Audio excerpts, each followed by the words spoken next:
Here we have circle A, and we know that it's a radius of 13. Where would be a useful place to draw the radius? Well, we have a couple of options. We can make a radius from A to C, or a radius from A to B, because we know all radii start at the center of the circle and go to the circumference of the circle, which both B and C are on.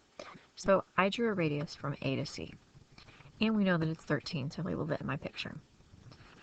We want to find our value for x, so we've got that label in our picture as well. From our previous lessons, we remember that when we have a radius perpendicular to a chord, remember the radius has to start at the center and goes to the circumference. So we could extend this out as well here, and that would represent another radius for the circle. Well, that was perpendicular to our chord, BC, therefore it bisects the chord. So if the chord was 24 units, then each part of the chord would be half the amount, which is 12.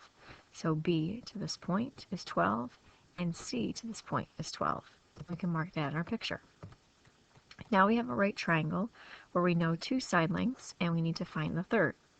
So we could do a couple of things. We could try our Pythagorean theorem, which is saying the sum of the two legs squared is equal to the hypotenuse squared.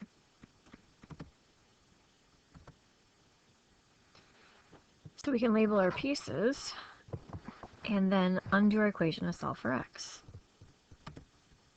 So we can figure out what the two quantities are, then subtract 144 from each side, take the square root of each side. Remember, when you take the square root of x squared, that turns into the absolute value, and 25 is a perfect square, so we know it's got a value of 5.